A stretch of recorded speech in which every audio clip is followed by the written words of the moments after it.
The tea room in Covent Garden was precisely the sort of establishment Gemma Lyle preferred for these meetings, respectable enough that no one would remember her face, shabby enough that no one of consequence would ever think to look here. The wallpaper had faded to an indeterminate shade of mustard. The proprietress, a woman of comfortable dimensions and few questions, kept the tables well spaced and the curtains half drawn. Gemma had claimed her usual spot near the back, where she could watch the door without appearing to do so. It was one of many useful skills she'd acquired in 6 years of cleaning up aristocratic messes.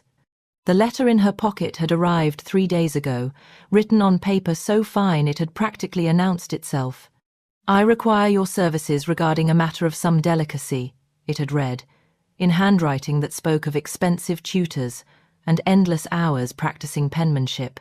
She'd done her research, of course.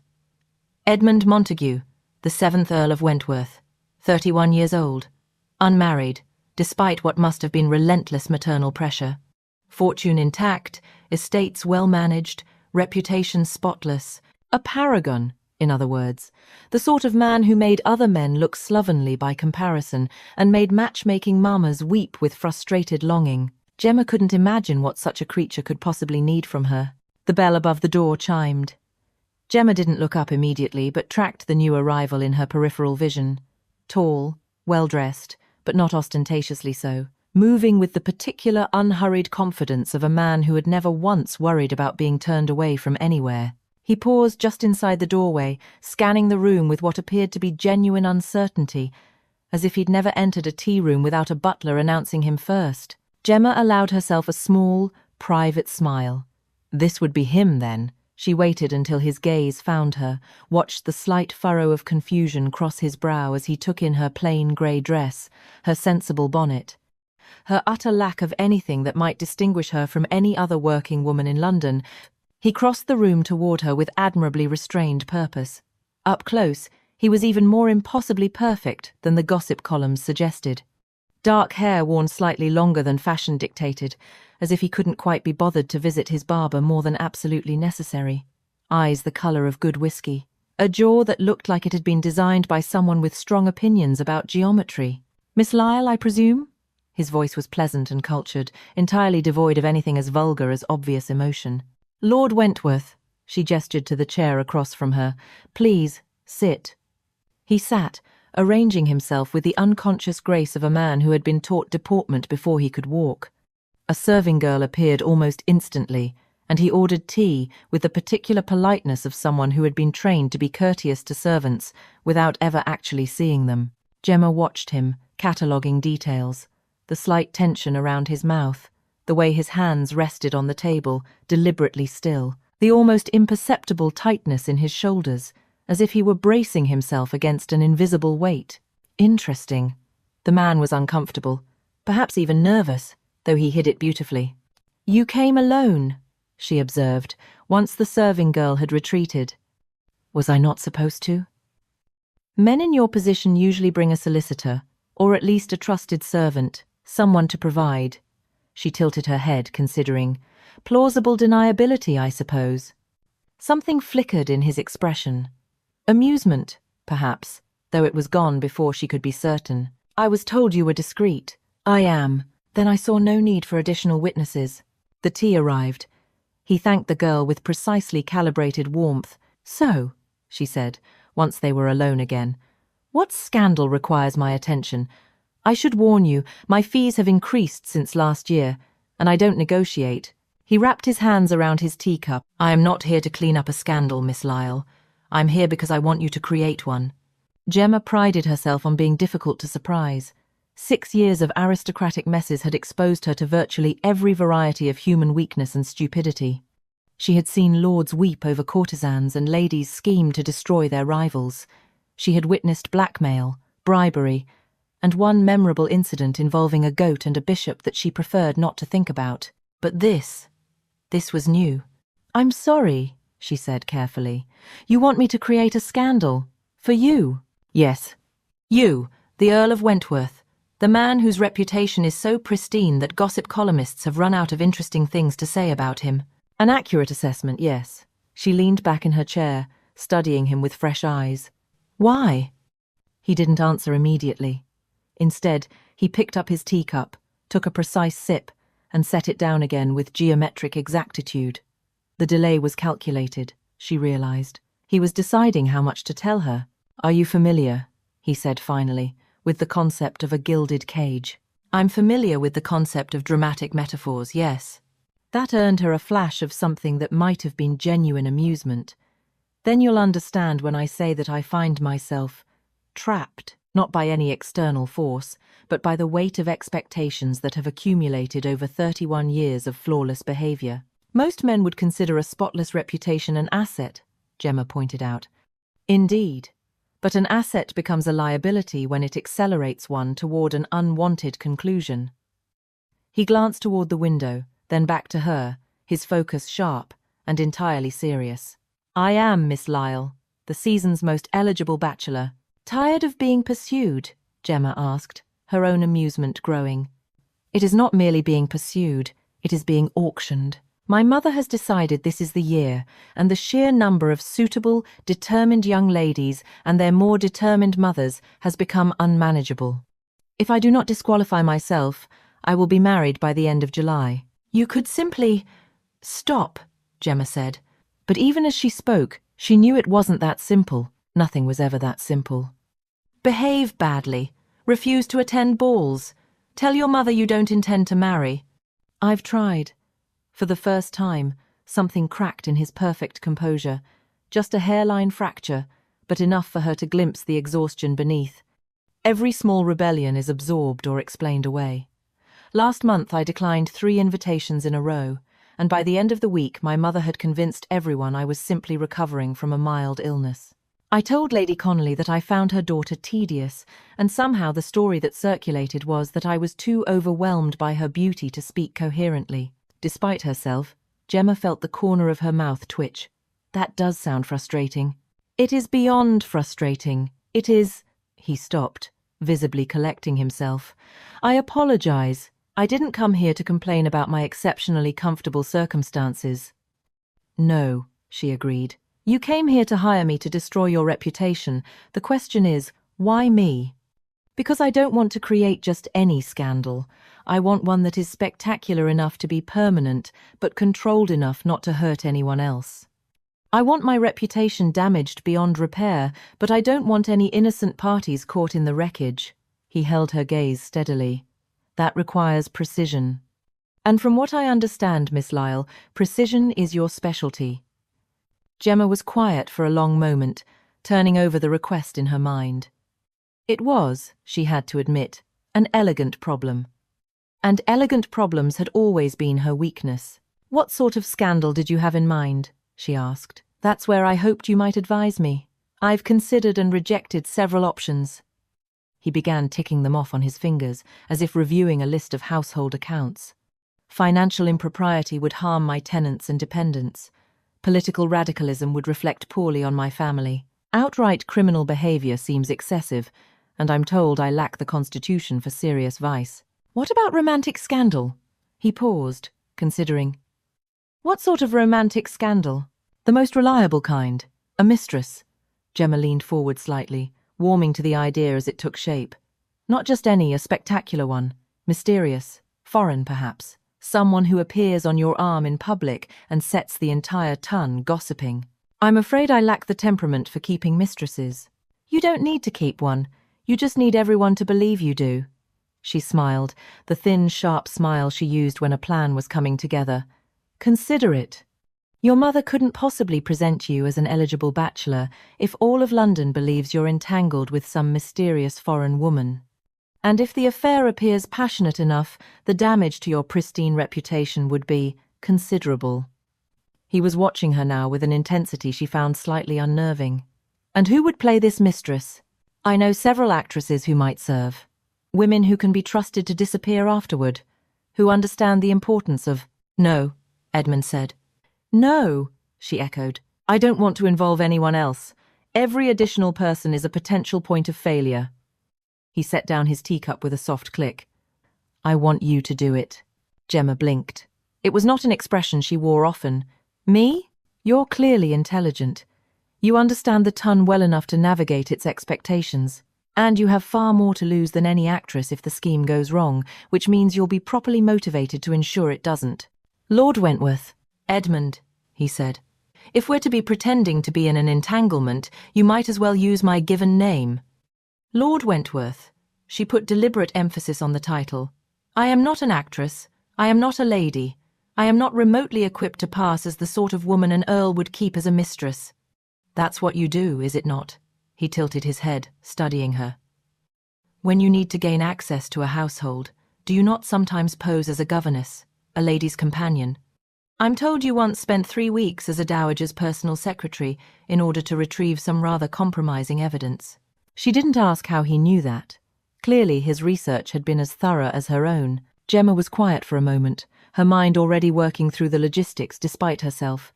A veil, heavy cosmetics, an accent, something continental, perhaps French or Italian. The Tun saw what it expected to see, give them mystery and beauty, and they wouldn't look past the performance to find the woman underneath. It could work. The invisibility she'd cultivated so carefully was a choice. But drawing attention, being seen, she wasn't certain she remembered how. Still, she'd watched these women for years. The courtesans, the celebrated beauties, the women who commanded every eye in a ballroom. She knew the mechanics of it. The question was whether she could execute them. The risks would be significant, she said finally. If my identity were discovered, then we ensure it isn't. His voice was calm, certain. A few public appearances is all that would be required. And afterward? Gemma pressed. When your reputation is in tatters? Afterward, I'll finally be free to live as I choose. Something shifted in his expression, something that looked almost like hope. It was an extraordinarily naive thing to say, Gemma thought. Men like Edmund Montague didn't simply escape their circumstances. Even if his scheme succeeded, he would still be an earl. He'd still have tenants depending on him, estates requiring management, and a mother who would surely find new ways to pressure him toward respectability. My terms, she said finally. Half the payment up front, half upon completion. You'll follow my instructions exactly, without deviation. Agreed. I'll need 2 weeks to prepare. Costumes, research, contingency plans. We'll start small, a single public appearance, and determine the next steps once we see how the Tun reacts. Whatever you think best. And Edmund? She used his given name deliberately, watching his reaction. Once this begins, there's no going back. Are you quite certain this is what you want? He was quiet for a moment, staring down at his cooling tea. When he looked up again, his expression had settled into something resolute. He extended his hand across the table. I do believe it is. Do we have an agreement, Miss Lyle? She looked at his hand uncalloused, entirely unmarked by any sort of real labour, and considered the dozen reasons why this was a terrible idea. He was an earl. She was nobody. The scheme was risky, complicated, and quite possibly doomed to failure. But it was also, she had to admit, the most interesting proposition she'd received in years. Gemma, she said, and took his hand. If we're in a pretend entanglement, you might as well use my given name. His grip was firm and warm. Gemma, he repeated, and smiled. It was, she thought later, the first genuine expression she'd seen on his face all afternoon. The Theatre Royal was precisely the sort of venue Gemma usually avoided, always too bright and full of sharp-eyed observers with nothing better to do than notice details. Tonight, she was counting on exactly that. She arrived during the second interval, when the lobby was at its fullest, and the box holders were milling about, showing off their jewels and their connections. Her timing had to be perfect. Visible enough to be seen, brief enough to be mysterious. Edmund's box was on the second tier, positioned precisely where she'd instructed. It had good sightlines to the stage and better sightlines from the crowd below. A throne from which to display his scandalous new acquisition. She'd spent the full 2 weeks preparing. The costume had been the easy part, a gown of deep crimson silk that was slightly too daring for true respectability, a heavy veil of black lace that obscured her features while suggesting exoticism, and gloves that extended past her elbows. The harder part had been rehearsing the way she would move. Not her usual self-effacing glide, designed to attract no attention whatsoever, but something more deliberate. Walk like you own the room, she told herself, practicing in front of her small mirror. Walk like you've bedded an earl and you're proud of it. She took a breath, straightened her spine, and swept into the theatre. The effect was immediate. Heads turned, whispers rippled outward like stones dropped in still water. She could feel the weight of dozens of curious gazes as she moved through the crowd with the unhurried confidence of a woman who had absolutely nothing to hide. Edmund was waiting at the entrance to his box, looking every inch the proper earl in his immaculate evening clothes. When he saw her approaching, something flickered in his expression, not quite surprise, but a kind of uncertain recognition, as though he'd half expected her not to appear. He took her gloved hand with careful formality. "Cara mia," he said, his voice pitched too low, the Italian syllables landing with the careful enunciation of a man reciting something learned. He raised her hand to his lips. She'd seen footmen bow with more warmth. "Did you doubt me?" She kept her voice pitched for their audience, adding a slight Mediterranean lilt. "You know I cannot stay away." More whispers, more turned heads. By tomorrow morning, the gossip columns would be full of speculation about the mysterious veiled woman who had visited Lord Wentworth's theatre box. Edmund led her into the box with his hand resting at the small of her back properly, carefully, as though she were his great-aunt requiring assistance over uneven ground. Once the velvet curtain provided at least the illusion of privacy, she turned to him, keeping her voice barely above a whisper. "Lower," she murmured, "when you speak, as though you're telling me secrets." "I thought I was being discreet." "You were being much too appropriate." She adjusted her position slightly, angling herself toward him. He nodded, and she watched him visibly collect himself, as though preparing for an examination. "I confess," Edmund murmured, "I didn't expect you to be quite so." "Quite so what?" He considered for a moment. "Convincing." Before she could think of a response, the lights began to dim for the third act. Edmund's arm came to rest along the back of her chair, not quite touching her, but positioned with geometric precision exactly where a lover's arm might fall. It was technically correct. It was also utterly unconvincing to anyone who had ever been touched with genuine want. But when she glanced down at the boxes below, she saw opera glasses trained on them, saw the cluster of matrons leaning together in urgent whispered conference. Let them look, she thought. They're seeing what they expect to see. At some point during the third act, Edmund leaned closer. She felt him hesitate, then commit to the movement, bringing his lips near her ear. Lady Connolly is watching from the box opposite. His breath was warm against the lace of her veil. She looks as though she swallowed something unpleasant. Gemma allowed herself a small smile. Lady Connolly was one of society's most notorious gossips, precisely the kind of witness they needed. Good. By morning, half of London will have heard some version of tonight's events. She turned her head slightly, bringing her lips almost close enough to brush his jaw. To anyone watching, it would look like a whispered endearment. Remember, when I leave, you look after me like a man who can't bear to see me go. Right, yes, a pause. That should not be too difficult.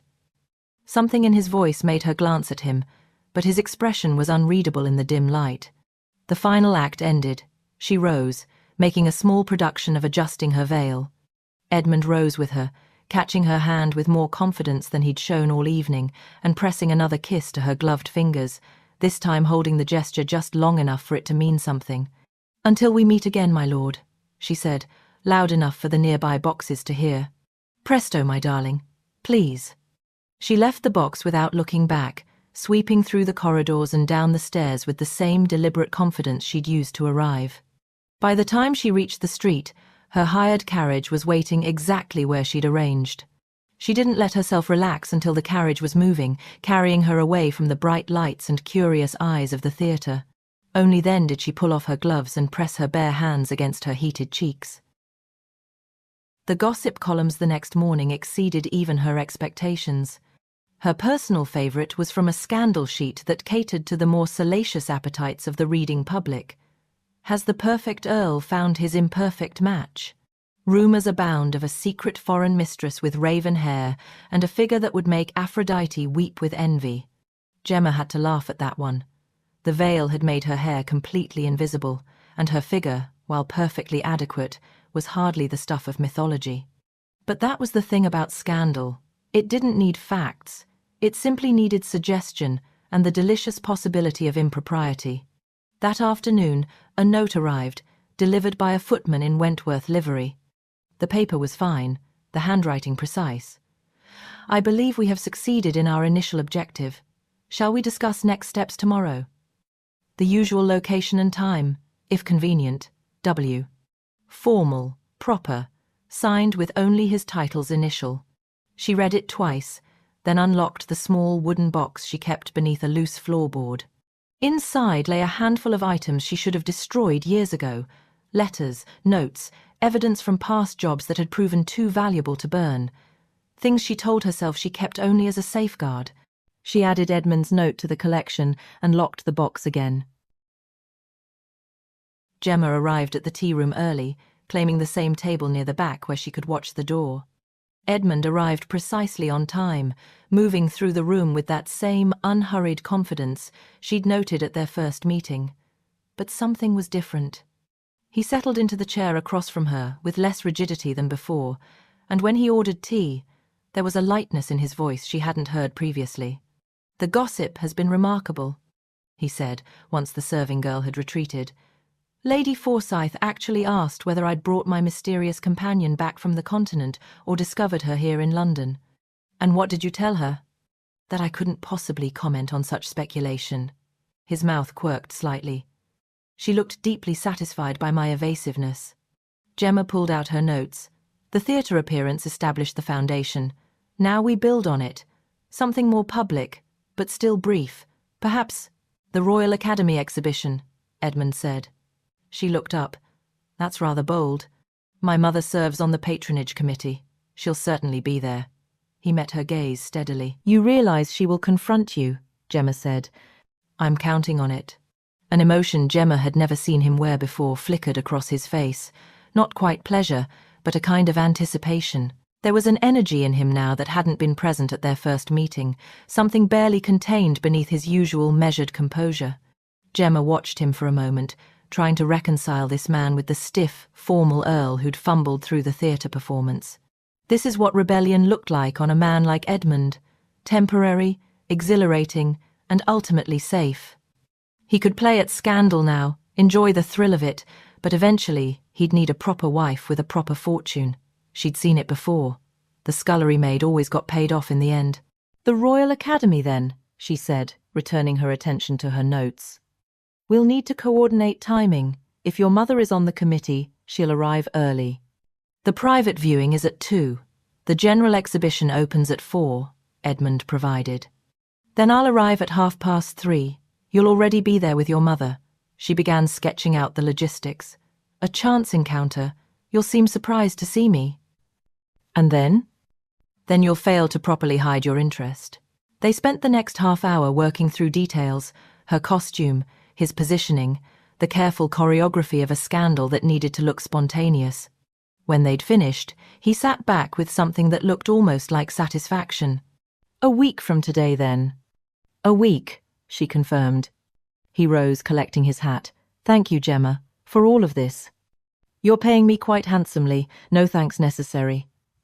"Nevertheless," he paused at her chair, "I'm grateful." She watched him leave, weaving through the tables with that same careful grace. The afternoon light caught his profile as he reached the door, and for a moment she could see what the gossip columns meant when they called him handsome.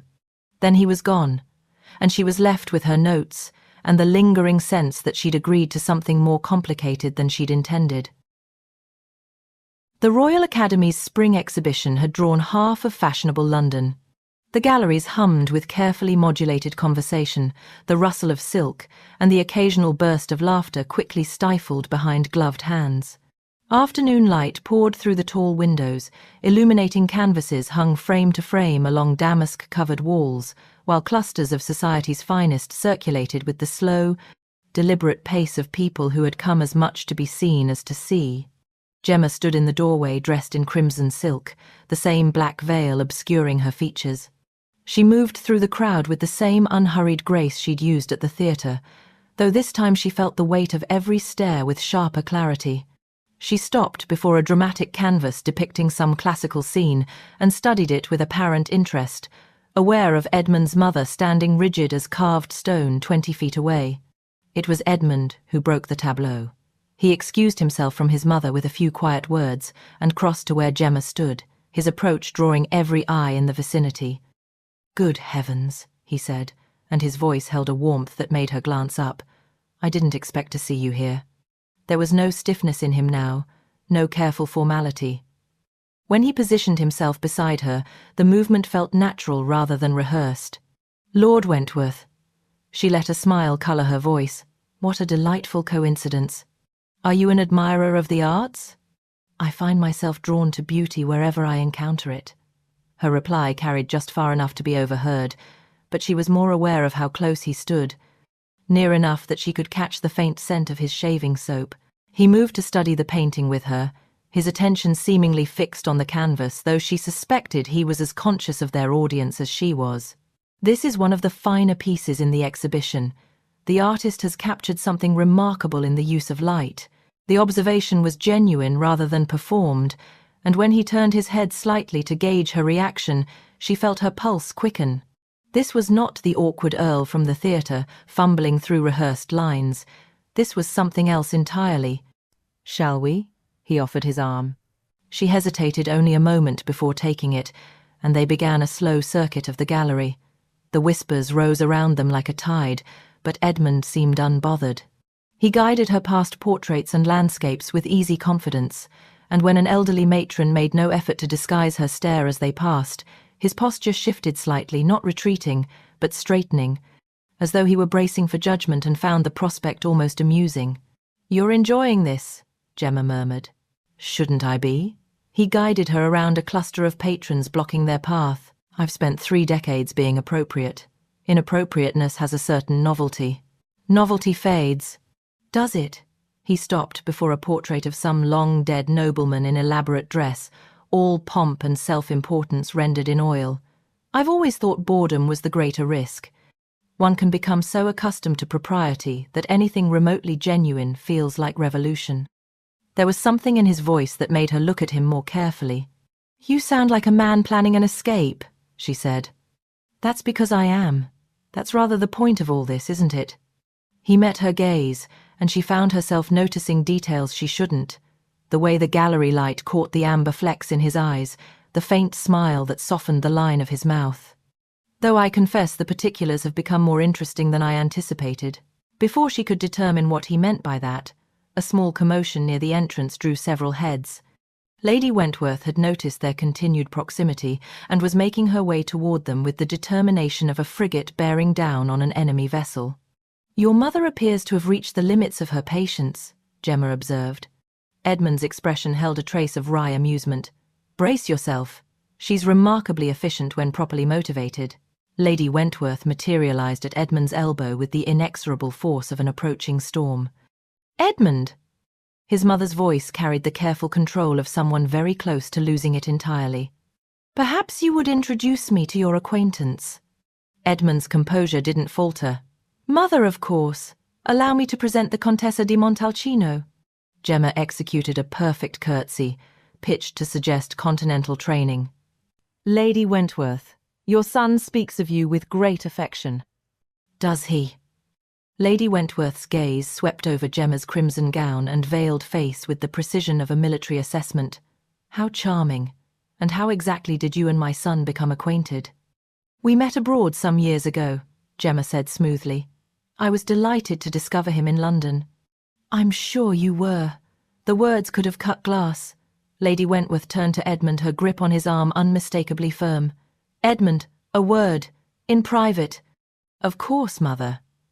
He inclined his head to Gemma with careful courtesy. "If you'll excuse me for just a moment." Gemma watched them retreat to a corner of the gallery where they remained visible to the assembled crowd, but far enough that their actual words were lost. Lady Wentworth's posture radiated fury barely contained beneath propriety, and Edmund stood with the resigned patience of a man who had expected exactly this outcome. "You're her, aren't you?" Gemma turned to find a young woman in pale pink muslin regarding her with undisguised curiosity. "Lady Catherine Montague, the woman continued, positioning herself beside Gemma as though they were merely two ladies admiring the artwork together. Edmund's cousin. I confess you're not quite what I expected from all the breathless gossip. The veil helps considerably. Catherine laughed softly. I suspect you'd be remarkable with or without it. She glanced across the gallery to where Edmund still stood enduring his mother's displeasure.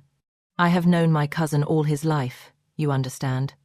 He has always been unfailingly proper, perfectly controlled, exactly what everyone expected him to be.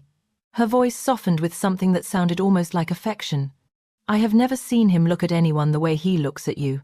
Whatever you've done to crack that perfect facade of his, I find myself rather grateful for it. You speak very freely, Gemma said, despite her suddenly tight chest, for someone whose family I am apparently destroying.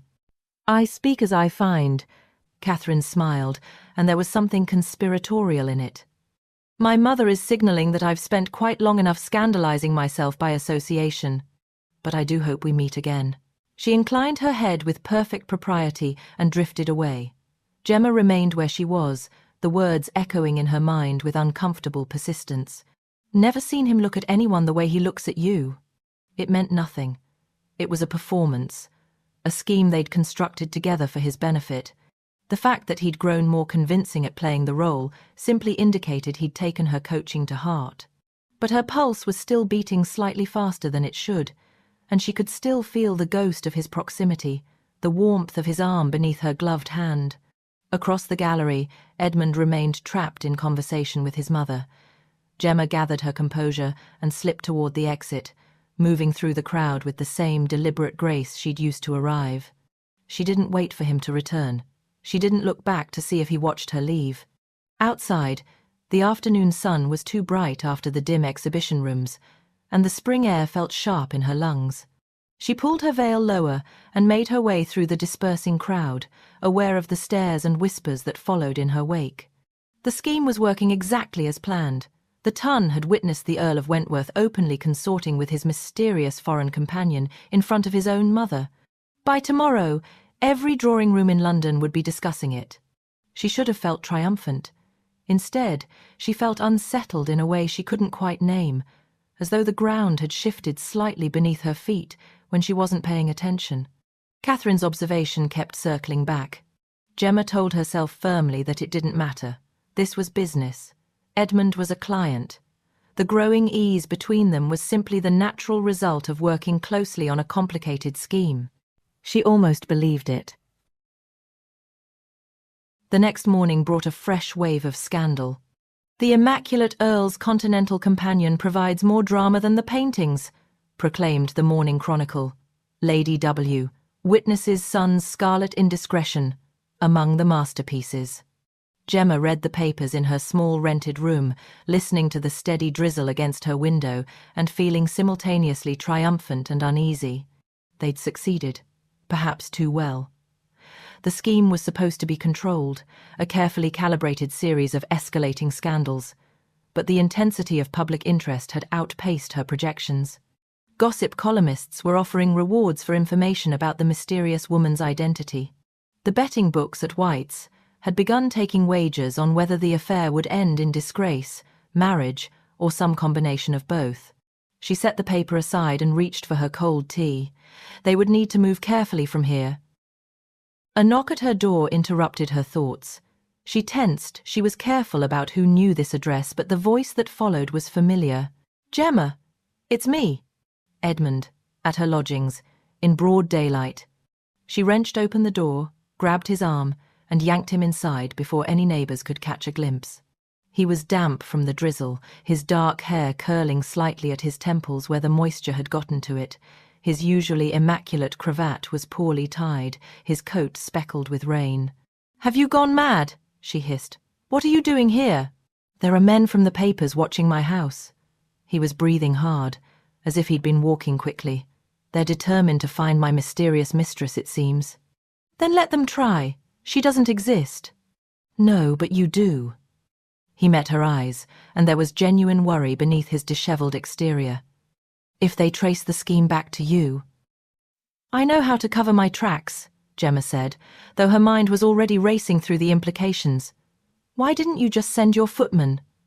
Dodgson had the afternoon off, he replied, moving to the window and peering cautiously through the gap in her mended curtains. I took a rather circuitous route, changed hackneys twice, and walked the last mile. She should have been angry. He'd barged into her home without so much as a by your leave. I apologize for the intrusion, he said, as though reading her thoughts. I didn't know how else to reach you safely. You could have waited until our next scheduled meeting. No, he said, I couldn't. Something in his voice made her pause. He was still standing by the window, but he wasn't looking out anymore. He was looking at her. There's something else, he said. My mother has turned her dinner party into a ball, a week from now. She's calling in every favour, inviting every eligible young lady in London, determined to parade me in front of them like a horse at auction. It's her last, desperate effort to marry me off before the scandal becomes permanent. A week. Gemma moved to the small drawer where she kept her notes, pulling out the pages she'd been compiling. She spread them on the table and gestured for him to sit. We could use the ball itself. A public appearance by your mistress, perhaps. No. His voice was sharp. He took the chair she'd indicated, but his posture was rigid. Absolutely not. She blinked at the force of it, taking the seat across from him. We're not finished. The scandal has created talk, but talk fades. If you want lasting damage to your prospects, I'll pay you the rest of the fee regardless. He leaned forward, elbows on the table. As far as I'm concerned, the scheme has already succeeded. The ton is talking, my mother is in a panic, my reputation is thoroughly tarnished. That is enough. All our work will be for nothing if you end up engaged by the end of the evening. Then I'll refuse them all. His jaw tightened. I will not risk you being found out. We need to end this before the scrutiny gets any worse. The words hung between them, heavier than they should have been. Outside, the drizzle was thickening, rain beginning to tap more insistently against the glass. Gemma looked away first. All right, I have an idea, but you won't like it. Tell me anyway. Lord Farrow, Gemma said. Edmund frowned. Charles Farrow? The rake? What about him? He owes me a favour. Gemma tapped her notes. She always had a contingency plan. 6 years ago, he got himself tangled up with Countess Belmont. Indiscreet letters, a dismissed servant threatening to sell them to the papers. I couldn't take money for it. I'd just started out and needed connections more than coin. So I retrieved the letters and called it a favour owed. And you want to call in that favour now? Edmund asked. For what? For him to publicly claim that he was the mysterious foreign woman's real lover, that you were merely a decoy, a respectable face she used to distract from her affair with him. You become the cuckolded fool, duped by a scheming mistress. Edmund was quiet for a long moment. When he spoke, his voice was careful. And Farrow will claim to have bedded you. He'll claim to have bedded the mysterious mistress, not me. Edmund clenched his jaw, then said, I don't like it. You don't have to like it. You just have to survive it. She began gathering the papers. Lady Egerton's ball is in 3 days. It's the perfect place. Farrow will make his announcement, and the Ton will have a new target for their speculation, one that leads nowhere. Right. Of course, you're right. He ran a hand through his already disordered hair, a gesture of frustration she was beginning to recognize. A silence settled between them. Edmund's gaze drifted around the room again, and something shifted in his expression. He seemed to register, quite suddenly, where he was. An unmarried woman's bedchamber. Door closed. No chaperone.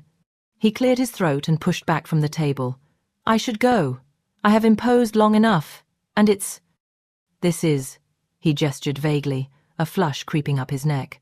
But even as he reached for his coat, a flash of lightning illuminated the room, followed by a crack of thunder. The rain that had been steadily building became a downpour, hammering against the window with sudden violence. They both looked toward the glass, where water was sheeting down in torrents. Edmund's hand fell from his coat. Ah, he said. Gemma watched the rain for a moment, then rose with a sigh. If you're going to be trapped here, you may as well have something warm. Sit down. She moved to the hearth and busied herself with the kettle, aware of the absurdity of the situation. An earl, stuck in her lodgings by a thunderstorm, propriety in tatters. There was probably a moral in it somewhere. I don't suppose you have an umbrella that could withstand that, Edmund said, sinking back into his chair with the resigned air of a man watching his dignity wash away. I don't suppose I do. Then I apologize in advance for however long this takes.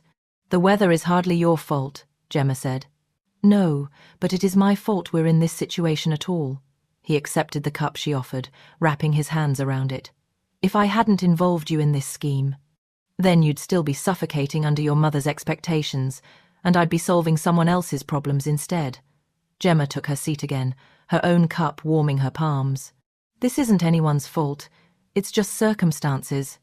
Circumstances, he repeated the word thoughtfully. Is that what you call it when everything spirals out of control? I call it Tuesday. That surprised a laugh out of him, a real laugh, not the polished chuckle he used in society. He went quiet then, watching her with a thoughtful expression. Quite suddenly, he said, May I ask you something personal? Every instinct screamed at her to refuse. You may ask, she said carefully.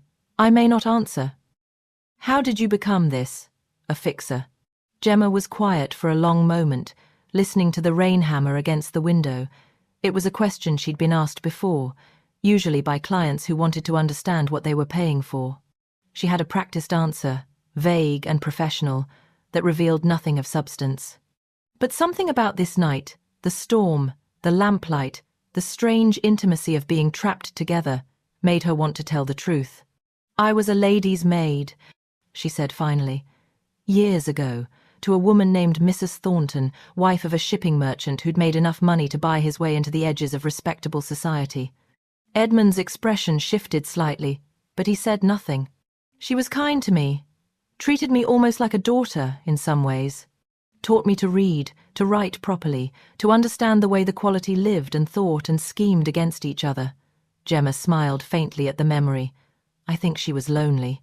Her husband was always travelling, and she had no children. I was company, I suppose. What happened to her? Her husband's business failed, bad investments, debts to the wrong people. He shot himself rather than face the shame, and the creditors came after her for what he owed. She paused, the old anger still sharp even after all these years. She had nothing left except a portrait her husband had commissioned, worth far more than the debt if she could get it out of the house before the bailiffs came. And you helped her. I convinced the artist the painting needed one final sitting. By the time the bailiffs arrived, it was safely in his studio. She sold it 3 months later. Gemma met his eyes.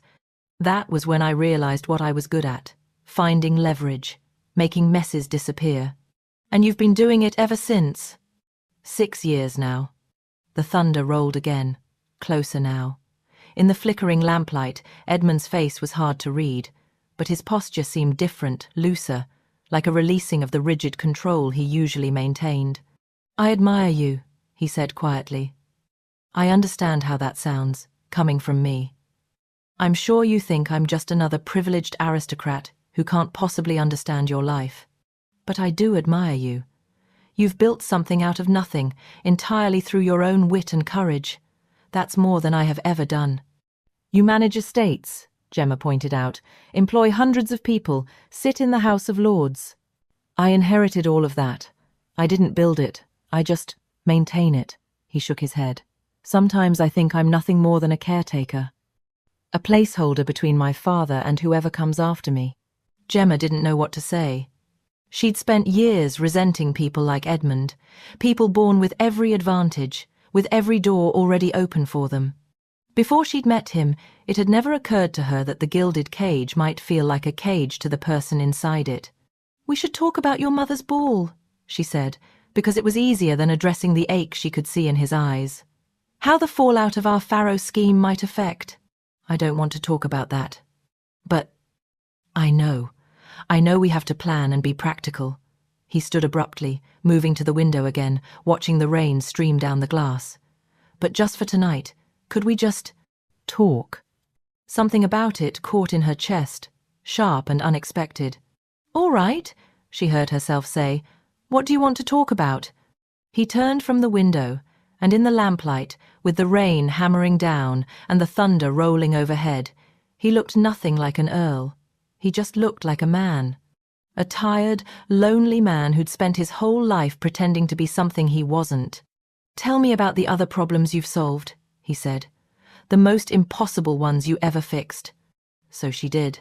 She told him about the baronet's son who'd fallen in love with a coal miner's daughter, and the elaborate scheme she'd constructed to make the girl appear to be the long-lost cousin of a minor Italian count. She described the dowager who'd accidentally killed her late husband's prize-winning spaniel and needed the death to look like natural causes before the funeral guests arrived. "A carefully positioned ottoman and a strategically placed piece of cheese," Gemma said. The official verdict was that poor Maximilian had choked while attempting an ill-advised leap. "And the dowager?" "Wept beautifully. I believe she's since acquired a cat." Edmund laughed, not the polished sound he used in drawing rooms, but something warmer and less guarded. The storm had picked up outside, rain drumming harder against the window, and in the lamplight his hair had dried in slight waves at his temples where the earlier drizzle had gotten to it. She hadn't noticed that before, the way it curled when left to its own devices, rather than carefully styled. "Tell me another," he said. The stories came more easily now, the absurd and the desperate and the occasionally inspired, and he listened with complete attention. Somewhere in the telling, she became aware that he'd settled into her small room in a way she hadn't expected. He didn't perch on the edge of the chair like a visitor waiting to leave, but sat with a kind of ease that suggested he'd forgotten to be uncomfortable. The space seemed smaller with him in it, but not oppressively so, just different, the air charged with something she couldn't quite name. The lamp flickered as another gust of wind found its way through the building's cracks. Edmund glanced toward the window, then back to her, and there was something unguarded in his expression that made her chest tighten slightly. "When you walked into that exhibition," he said quietly, and commanded the attention of every person in the room. He shook his head. "I've watched diamonds of the first water work a ballroom, none of them compared." Something twisted in her chest.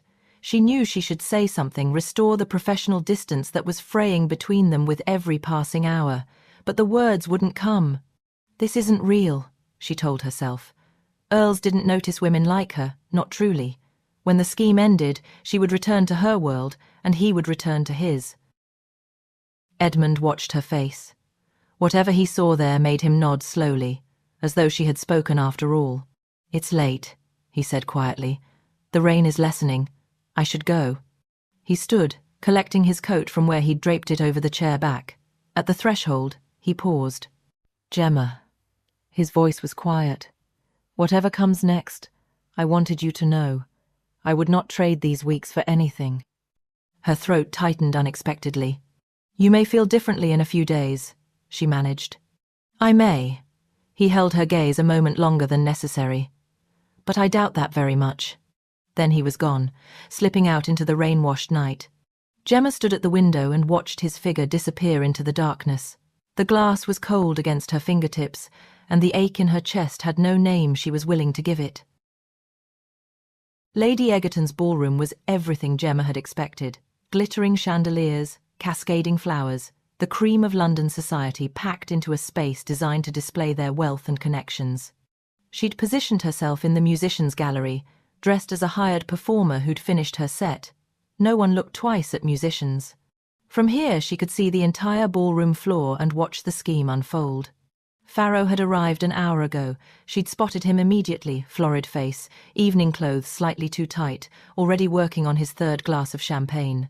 That made her uneasy, but he knew the plan. Keep it simple. A few suggestive comments. Nothing elaborate. Edmund was dancing with Lady Sarah Connolly, executing the steps with mechanical precision. He looked every inch the eligible Earl, perfectly composed, perfectly appropriate. Only someone watching closely would notice the tension in his jaw. The dance ended. Edmund escorted Lady Sarah back to her mother and made his way toward the refreshment table. Farrow intercepted him, right on schedule. She couldn't hear them from this distance, but she could still see exactly what was happening. Edmund's polite confusion. Farrow leaning in conspiratorially. The slight stiffening of Edmund's shoulders as the first insinuations landed. It was all going according to plan. But then Farrow's gestures grew broader. His voice rose, carrying across the ballroom in a way that made nearby guests turn. His face was flushed, far more flushed than 3 glasses of champagne should account for. Gemma's stomach dropped. He was drunker than she'd realized, far drunker, and he was enjoying himself too much. "Quite the little wildcat, I assure you." Farrow's voice rang out, loud enough for half the room. "The things she did, gentlemen, I couldn't possibly describe them in mixed company." "Farrow," Edmund's voice was tight. "Perhaps we should—" "Oh, don't play the innocent with me, Wentworth. We both know what she is." Farrow laughed, an ugly sound. "A common trollop in expensive silk. I'd wager she learned those tricks in some Covent Garden establishment before she set her sights on quality." The ballroom had gone quiet. Guests stood frozen. Conversations abandoned mid-sentence. "That's enough," Edmund said. "Enough? I haven't even told them the best parts." Farrow was playing to the crowd now, drunk on attention as much as alcohol. The sounds she made when I said enough. Begging for it, she was. That type always does, once you get past the pretense. Underneath all those veils and foreign airs, just another whore who— Edmund's fist connected with Farrow's jaw with a crack that silenced the room. Farrow staggered backward into a nearby footman, sending champagne glasses crashing to the floor. Someone screamed. Farrow staggered up, blood trickling from his split lip, face contorted with rage. "You'll answer for that, Wentworth. Name your seconds. Dawn tomorrow. Hampstead Heath." The words fell into stunned silence. A duel, over a woman. Gemma watched Edmund's face as the implications registered, watched him look around at the horrified guests, the chaos he'd created.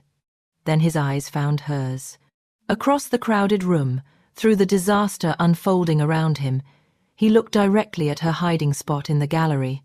His expression was unreadable at this distance, but something in the way he held himself told her everything. He'd done it for her, not the scheme, not his reputation, for her. "Accepted," Edmund said. The ballroom erupted. She found him 2 hours later, in the small garden behind his townhouse. The ball had ended in chaos, guests fleeing, hostesses fainting, the scandal spreading through London like wildfire. Edmund had left immediately, and Gemma had followed at a careful distance, waiting until his servants had retired before slipping through the garden gate. He was sitting on a stone bench, still in his evening clothes, staring at nothing. "You shouldn't be here," he said, without looking up. "Neither should you. You should be inside, choosing your seconds, preparing for tomorrow. I've sent word to my cousin Frederick. He'll serve." Edmund's voice was flat. "Everything is arranged. This is madness." She moved closer, her hands clenched at her sides. "A duel, Edmund? Over some crude words about a fictional woman. It was about you." His voice was quiet but certain, every vile word. She wanted to argue, but the truth of it sat heavy in her chest. Farrow had been speaking about the mysterious mistress, but his contempt had been aimed at her, at women like her, at anyone who existed outside the protection of wealth and title. Silence stretched between them, and Gemma felt something cracking open inside her, something she'd kept locked away for so long she'd almost forgotten it existed. "You could die tomorrow," she said, her voice choked. "Do you understand that?" Her vision blurred, and she blinked furiously, horrified to feel wetness on her cheeks. She never cried. She hadn't cried since Mrs. Thornton's funeral, hadn't allowed herself that weakness in 6 years of navigating a world that punished any sign of vulnerability. And it would be my fault. All because of a stupid plan that was never supposed to— Gemma. He rose to his feet, closing the distance between them, his hands coming up to cup her face. His thumbs brushed away the tears. "It wouldn't be your fault. It would be my choice. The first real choice I've ever made." "You can't." She was crying properly now, tears streaming down her face despite her desperate attempts to stop them. "Dying in a duel isn't a choice. It's a waste." "You stupid, stubborn, impossible man. Don't you understand? I can't—" Her breath hitched. The realization arrived with devastating clarity, cutting through every defense she'd built. She loved him. had perhaps been falling toward this moment since the storm, since the exhibition, since he'd fumbled through that first theatre performance and she'd felt the first crack in her armor. And he was going to die tomorrow because of a scheme she'd invented. "I'm not planning to die." He almost smiled. "I'm a decent shot myself, you know. Frederick made sure of that, years ago." "Decent isn't good enough against Farrow," she replied. "Then I'll have to be better than decent." She wanted to scream at him, wanted to shake him until he understood how terrified she was, how the thought of him bleeding out on some godforsaken heath made her feel like she was dying too. She pulled away, scrubbing at her face with the back of her hand. Her mind was already racing, calculating. There had to be something. And then she thought of the box beneath her floorboards. "Give me until dawn." The words came out rough, desperate. "Please, don't go anywhere. Just give me until then." "Please." He studied her face for a long moment, then nodded slowly. "Until dawn." She pulled away from him, already moving toward the garden gate, her mind racing. It was the line she had sworn she'd never cross. But Edmund would live. That was all that mattered now. She slipped through the gate without looking back, because she knew that if she looked back, she wouldn't be able to leave at all. She had started keeping evidence in her second year. Just a precaution, she'd told herself. A woman alone in her position needed safeguards. The items she retrieved, the letters she was paid to destroy, most of them burned exactly as promised. But some, a careful few, found their way into the locked box beneath her floorboards instead. The particularly valuable ones. She'd never used any of it, or even been tempted. The moment she started leveraging old clients, she'd become exactly the kind of person she'd built her reputation on not being. But Edmund's face kept rising in her mind, the resigned set of his shoulders as he talked about choosing his seconds. The locked box had seemed so practical when she'd started it, just in case. She'd never imagined what just in case might actually cost. Once she retrieved the letters, it was another long walk through the night to Lord Farrow's townhouse. She never once thought to turn back. The residence was well lit when Gemma arrived. He was clearly home, probably celebrating his role in the evening's spectacle with more drink than was wise. She didn't bother with the garden door this time. She walked straight up to the front entrance and knocked. The butler who answered looked down his nose at her plain dress and unchaperoned state, but Gemma handed him her card before he could speak. "Tell Lord Farrow that Miss Lyle is here. He'll want to see me." The butler's expression suggested he doubted this very much, but he disappeared into the house. He returned moments later, looking faintly surprised. "This way, miss." Farrow was waiting in his study, sprawled in a leather chair with a glass of brandy in his hand. His lip was swollen where Edmund had struck him, and there was a purple bruise blooming along his jaw. He looked thoroughly pleased with himself. "Miss Lyle," he didn't bother to stand, "come to congratulate me on my performance. I thought it went rather well, all things considered. I wanted a controlled scandal. What you gave me was a disaster." Gemma remained standing, keeping her voice level despite the fury simmering beneath her calm. "I was adding colour, verisimilitude." He waved a hand dismissively. "Besides, it worked, did it not? Everyone believes she's mine now. And Edmund challenged you to a duel." "Yes, well." Farrow's smile turned smug. That was an unexpected bonus. The great Earl of Wentworth, brought low by his passion for a common trollop. It's almost poetic. "You'll withdraw," she said coldly. He scoffed. "I most certainly will not. I'm merely defending my honour." "You have no honour to defend." "How unkind." He didn't sound particularly offended. "The answer is still no, Miss Lyle. I'm not withdrawing. The debt I owed you is paid." "I did what you asked, more or less." Gemma had expected this. She reached into her reticule and withdrew a packet of letters tied with a pale blue ribbon. "Do you recognise these?" Farrow's glass stopped halfway to his lips. The colour drained from his face. He set down his glass very carefully. "I thought you got rid of those." "No." The single word fell between them like a stone into still water. Farrow rose slowly from his chair. "You kept them." His voice went very quiet. "All this time." She said nothing. There was nothing to say that would make it better.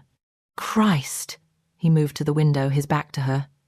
When he turned, there was something that looked almost like betrayal in his expression. You know what this means. What you've done. Withdraw from the duel, Gemma repeated. Why should I? His voice was rising now. So you can hold this over me forever? I'll burn them. Tonight. But only after you've sent your second to Edmund with a withdrawal. And if I don't? Then the Countess's letters will be on her husband's desk before noon. I understand he's back from Vienna. Farrow went very still. You wouldn't. Are you certain? He moved closer, and there was real anger in his face now. I hope you realize what you're doing, Miss Lyle, because the moment I step out of this room, I'm going to start talking. Every fixer in London will know that you kept leverage on a former client. After that, every client you've ever had will be wondering what you kept on them. She felt the words land like blows, but kept her face carefully blank. I know. They stared at each other for a long moment. Then Farrow sank back into his chair. Was he worth it? The question came out quiet, almost wondering. Wentworth? Worth throwing away everything? Gemma thought of Edmund in the garden, ready to die for a choice he'd made for her. Thought of the way he'd looked at her across the wreckage of the ballroom like she was worth defending. Like she mattered. Yes. Farrow shook his head slowly. Then you're either very brave or very stupid. Possibly both. Most certainly both.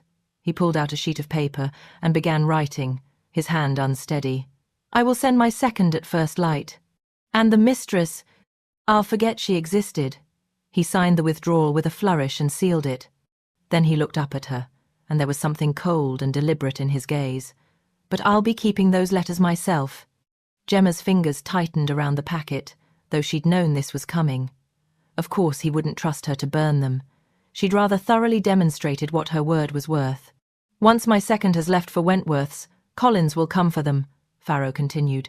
He rang the bell on his desk, and a servant appeared almost instantly. All of them. Every scrap of paper you kept from that job. He turned to the servant. Have Collins prepare to go out at first light. He'll be collecting something for me. The servant bowed and withdrew. Your direction, Miss Lyle.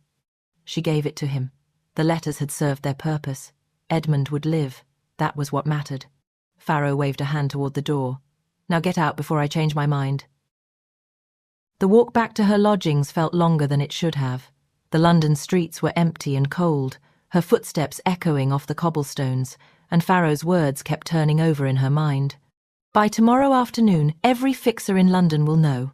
She had no doubt. He would spread it like slow poison, quiet asides in clubrooms, a raised eyebrow over brandy, and once the whisper started, there would be no stopping it. No one trusted a fixer who kept evidence on clients. That was the unforgivable sin. 6 years of careful work, gone in a single night. She sat in her small room as the night crawled toward dawn, the packet of letters on the table before her. The knock came just as the sky was beginning to lighten. Collins was a narrow-faced man who looked at her lodgings with barely concealed disdain and counted the letters twice before tucking them into his coat. Lord Farrow's second left for Lord Wentworth's residence an hour ago, he said, and she felt something loosen in her chest, relief so sharp it almost hurt. He wanted you to know the debt is paid. Then he was gone. Gemma sat in the silence he left behind and tried to feel something beyond that first flood of relief. Grief, perhaps, for what she'd lost, or fear for what came next. But there was only a strange emptiness, as if she'd hollowed herself out and hadn't yet discovered what might fill the space. She was still sitting there, watching the grey light strengthen, when another knock came at her door. This one was different, sharper, more urgent. She rose and opened it to find Edmund standing in the narrow hallway, still in his evening clothes from the night before. He looked as though he hadn't slept, his cravat loosened and his hair dishevelled. There was a man on the stairs, he said. I know him. He's one of Farrow's people. There was confusion in his expression, mixed with the beginnings of understanding. Gemma stepped back to let him in. Farrow withdrew. Edmund continued, stepping inside and closing the door behind him. His eyes swept the room, the empty table where the letters had sat, her exhausted face, the grey morning light. His second delivered a message an hour ago, some polite fiction about honour satisfied. How fortunate. Gemma, He was watching her with that disconcerting intensity, the mask of pleasantness entirely gone. "What did you do?" "I don't know what you mean," she said, forcing herself to meet his gaze. "Pharaoh would never have backed down on his own. His pride wouldn't allow it." Edmund took a step closer. "And his man was just here, at your door." She could lie, could give him half-truths until he stopped asking.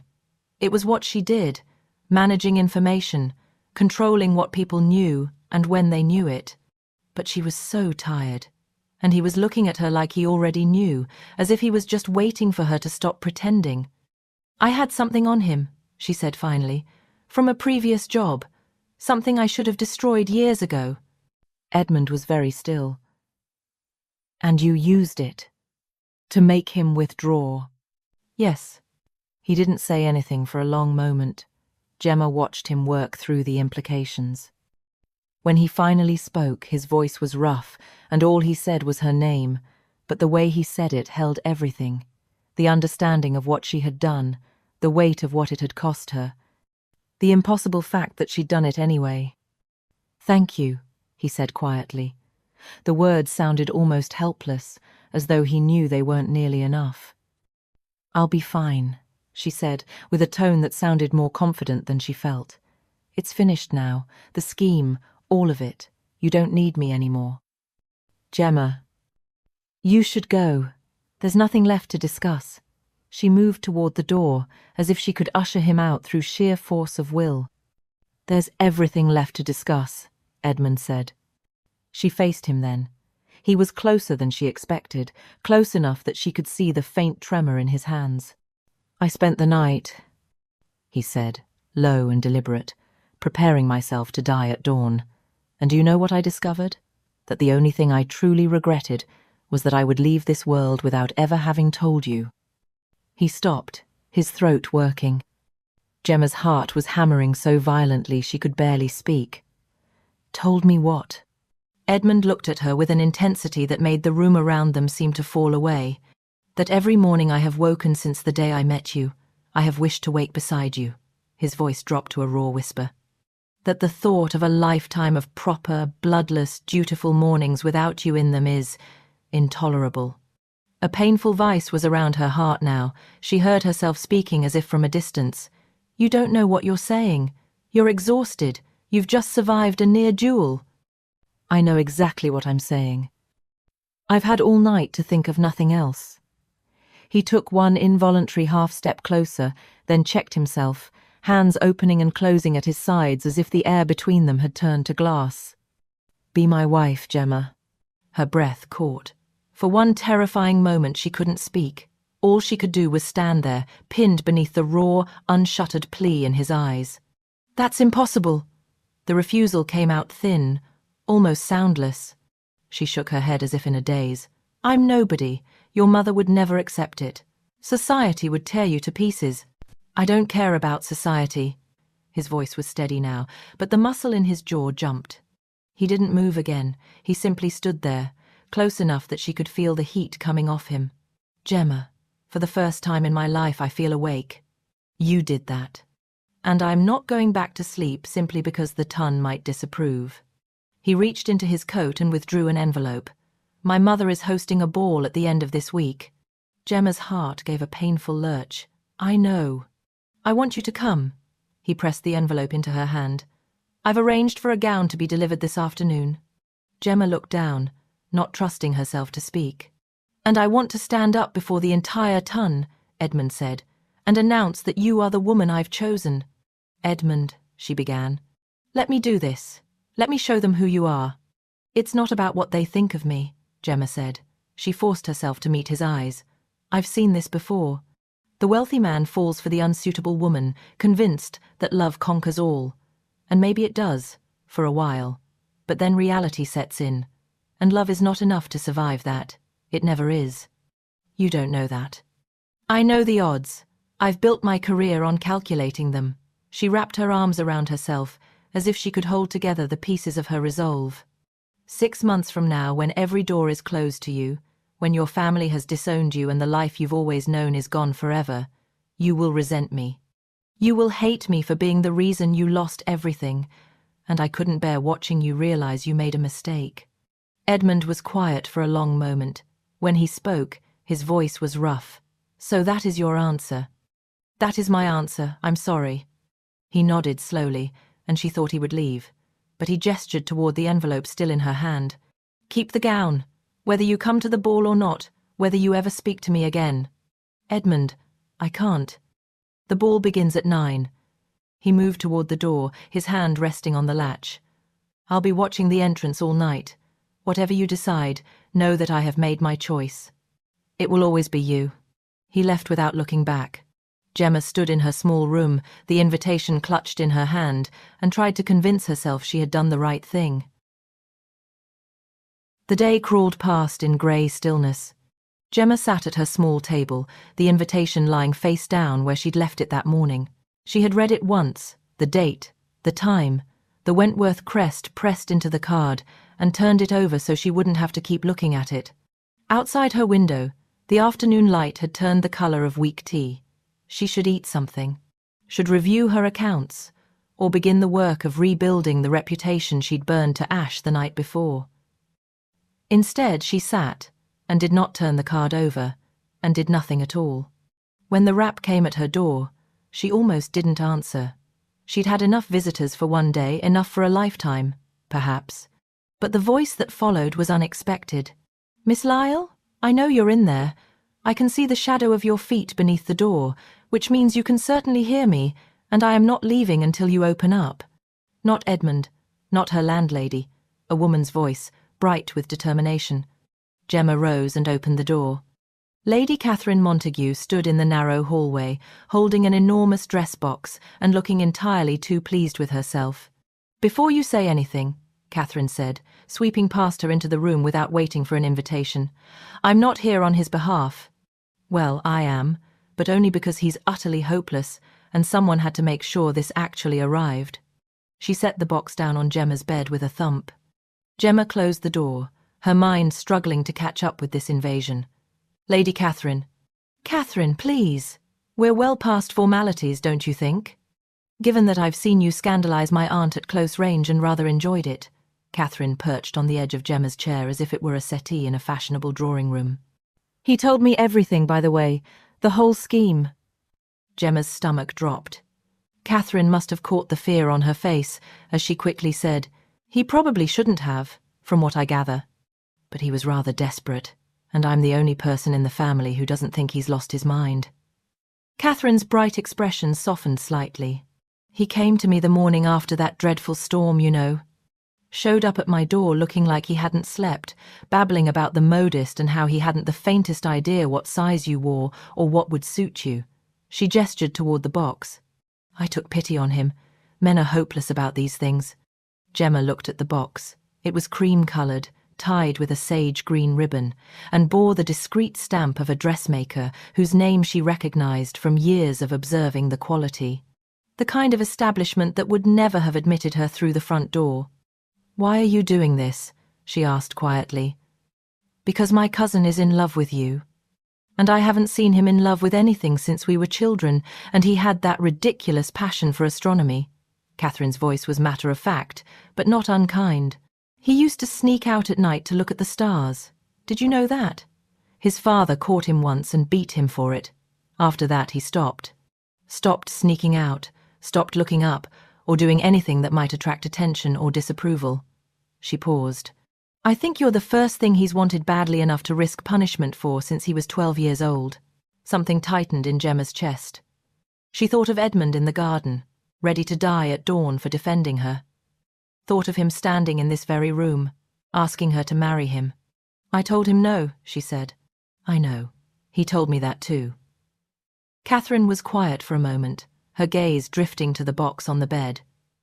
"Do you love him?" The question was direct enough to steal Gemma's breath. She wanted to lie, but found she couldn't manage it. "Yes," she said quietly. Catherine's expression softened with understanding. She rose from the chair and moved toward the box, running one finger along the ribbon. "The modist will make adjustments if needed, but I suspect she got it right the first time. She's annoyingly talented that way." She turned toward the door. "For what it's worth, I understand why you refused. The odds aren't in your favour. Society will be vicious. My aunt will be impossible. There are 100 sensible reasons to walk away. Then why bring me the dress? Catherine smiled, and for a moment she looked very like her cousin, something wistful and hopeful beneath the practiced lightness. Because I remember the boy who loved the stars, and I'd very much like to see what he becomes when he finally stops being afraid to look up. She slipped out, closing the door softly behind her. Gemma stood alone in the fading afternoon light, staring at the box on her bed. She told herself she wouldn't open it. The kindest thing would be to send it back untouched. A clean break, no lingering temptation. But her hands were already moving toward the ribbon, and some part of her whispered that she deserved to see it. Just once. The ribbon slipped free. The lid lifted. Emerald silk caught the dying light and seemed to glow from within. Gemma drew the gown out slowly, letting it unfold in her hands. The fabric was softer than anything she'd ever touched, flowing like water over her fingers. The cut was simple but exquisite. She hung the dress on the hook by her mirror, meaning to study it from a distance, to admire it objectively, the way one might admire a painting in a gallery, something beautiful, but not meant for her. But as the last rays of sunlight caught the silk, she found herself unlacing her grey dress, stepping out of it, reaching for the emerald gown with hands that trembled slightly, just to see how it looked. The fabric slid over her skin like a whisper, settling against her body as if it had been made for her. Which, she supposed, it had. She turned to face the mirror. The woman who looked back at her was a stranger, not the mysterious veiled temptress who had scandalized the ton, and not the careful, guarded creature who had learned to survive by being invisible. This woman stood straight-shouldered and clear-eyed, and she looked like someone who might walk into a ballroom full of enemies and refuse to leave. Or a fool, about to ruin what little she had left. Gemma stared at her reflection for a long moment before reaching for the laces at her back. The Wentworth ballroom had never looked more magnificent, and Edmund had never felt more hollow. His mother had outdone herself.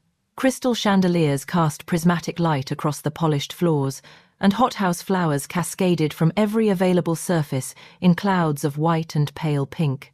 The orchestra played flawlessly, the champagne flowed freely, and 300 of London's most distinguished guests circulated through the glittering space as though the scandal 3 nights ago had never occurred. That was the point, of course.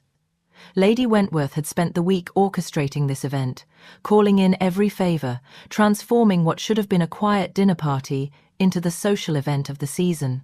If her son insisted on destroying his reputation, she would simply rebuild it through sheer force of will. Edmund watched her work the room with the precision of a general commanding troops, steering eligible young ladies into his path with ruthless efficiency. He danced with each one in turn, executing the steps while his mind wandered elsewhere. Miss Elizabeth had lovely eyes and no conversation. Lady Sarah's wit was sharp, but her laugh grated.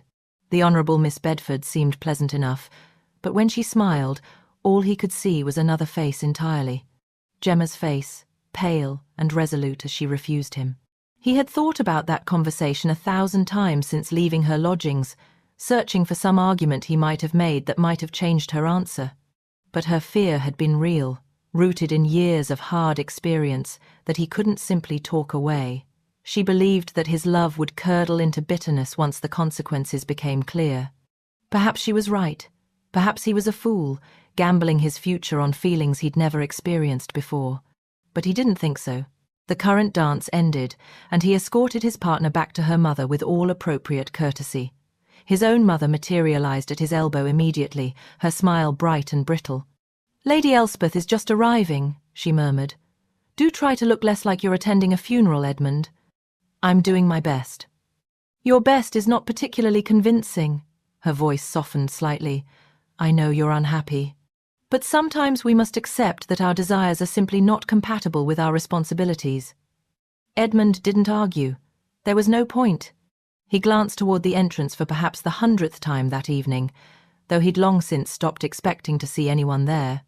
She had made her choice, and he had to accept it, even if accepting it felt like learning to breathe underwater. The orchestra struck up a waltz, and his mother steered him toward Lady Elspeth. The young woman was an agreeable partner, light on her feet and mercifully undemanding in conversation. Edmund guided her through the turns with automatic precision, his gaze drifting toward the entrance despite his best efforts. It was during the second turn that he saw her. She stood in the doorway dressed in emerald silk that caught the candlelight and transformed it into something luminous. Her hair was pinned up simply, and she wore no jewelry except a small pearl drop at her throat. She was the most beautiful thing Edmund had ever seen. The music continued, but Edmund had stopped dancing. Lady Elspeth made a small sound of protest as he released her, and somewhere nearby his mother was probably having apoplexy, but he couldn't bring himself to care. The entire ballroom had faded to insignificance, leaving only Gemma framed in the doorway with an expression that was equal parts terror and defiance. She had come. The crowd parted before him as he crossed the room. He stopped in front of her, close enough to catch the faint scent of lavender in her hair. The ballroom had gone quiet, 300 guests holding their collective breath. "You came," he said softly. "Yes." Her voice was steady, but he could see her hands trembling against the emerald silk. "I couldn't stay away. I tried, but—" She shook her head. "Here I am." He held out his hand. "May I have this dance, my lady?" After a moment's hesitation, she took it. The orchestra began a new waltz as Edmund led Gemma onto the floor. The crowd remained frozen, watching with a mixture of horror and fascination as the Earl of Wentworth took a completely unknown woman in his arms. Gemma moved with natural grace, following his lead with an ease that surprised him. Perhaps Mrs. Thornton had taught her, along with all the other skills that had allowed her to navigate a world that should have crushed her. "Everyone is staring," she murmured. "Let them." Across the room, Edmund caught a glimpse of Catherine near the refreshment table. She was watching them with undisguised delight, her champagne glass raised in a small, private salute. The waltz ended, and another began. They kept dancing, and the whispers kept rising around them like a tide. "Edmund," Gemma said quietly, "what are we doing?" He guided her through a turn. "That depends. Will you marry me?" She looked up at him, her eyes bright. "You already asked me that." "You gave me the wrong answer. I thought I would try again." A ghost of a smile crossed her face. "And if I say yes this time?" "Then we spend the rest of the evening being stared at." He drew her closer. "And I spend the rest of my life proving you made the right choice." The music swelled around them. Gemma was quiet for a long moment. "Yes," she said. "The answer is yes." Edmund stopped dancing. For a heartbeat, neither of them moved. Then he lifted her hand to his lips and kissed it, right there in the middle of the ballroom floor. "Come with me," he said. He led her to the center of the room. The orchestra trailed off, the last notes fading into expectant silence. Edmund could feel his mother's gaze burning into him from across the floor, could sense the weight of every stare pressing down. Beside him, Gemma's hand tightened on his arm, but she stood straight-shouldered, her chin lifted. Edmund raised his voice to carry. "Ladies and gentlemen," he announced, "I have the honor of presenting my future wife, Miss Gemma Lyle. The banns will be read beginning this Sunday." The silence that followed was absolute. Lady Wentworth's face cycled through shock and fury before settling into rigid composure. The guests stood frozen, uncertain how to react, waiting for some signal to tell them what this moment meant. Then, from near the refreshment table, a single pair of hands began to clap. Catherine. Her applause was steady and deliberate, cutting through the silence like a bell. A few guests glanced at each other uncertainly, then joined in. The sound spread, not wholehearted, not from everyone, but enough to break the ice. Edmund caught Catherine's eye across the room. She smiled, the same conspiratorial smile she'd worn since they were children. The applause faded into murmurs, and the murmurs into a rising hum of conversation. Edmund felt the crowd pressing in around them, the questions and the curiosity and the judgment all clamouring for attention. He turned to Gemma. "Terrace?" "Please," she replied.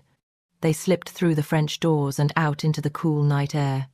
The noise of the ballroom fell away behind them as they crossed to the far end, where the shadows were deepest and the glow from the windows barely reached. Gemma leaned against the wrought-iron railings, her breath misting faintly in the cold. "Well," she said, I suppose that's done. Are you all right? I think so, she laughed shakily. I'm not entirely sure. I've never been engaged before. Is it always this terrifying? I wouldn't know. I've never been engaged before either. Edmund moved to stand beside her. He took her hand, threading his fingers through hers. When you walked through that doorway, I thought I was dreaming. When I walked through that doorway, I thought I might be sick. She turned to face him. I still have no idea how to be a countess. Neither do I, really. I've only ever watched my mother do it, and I would not recommend her methods. Gemma laughed, a bright sound that made his heart soar, and Edmund kissed her, softly at first, then deeper as she leaned into him. The distant strains of music drifted through the French doors, and somewhere inside 300 guests were gossiping furiously, but none of it mattered. When they finally drew apart, Gemma's eyes were shining. "What happens now?" she asked. He considered the question. A few weeks ago, he could have answered it precisely: the next ball, the next obligation, the next step in a life that had been mapped out before he was born. Now the map had been torn up entirely. "I don't know," he replied. She looked at him, startled. "I've spent my entire life knowing exactly what happens next," he said. He stopped to smile. "For once I have no idea what the future holds, and I find I don't mind, as long as I'm facing it with you." The music from the ballroom swelled. Above them, the stars shone against the dark expanse of sky like scattered diamonds. The night air was cool against their faces, carrying with it the scent of spring flowers from the garden below. Edmund drew her closer, and Gemma leaned into him. Whatever came next, the gossip, the disapproval, the battles yet to be fought, they would face it together. For now, there was only this, the two of them on the darkened terrace, their backs to the blazing ballroom, and a night that stretched out before them. Dearest gentle listener, if this tale brought you even half the pleasure it brought me in its creation, I shall consider myself most fortunate indeed. Your enthusiasm, expressed through that delightful thumbs up button, and your thoughts in the comments, provides more encouragement than you might imagine, and would be exceedingly appreciated. I harbour grand ambitions for this channel, but as with any proper courtship, these tales cannot be rushed into existence. If you wish to be alerted when the next story arrives at your door, do subscribe to The Drawing Room.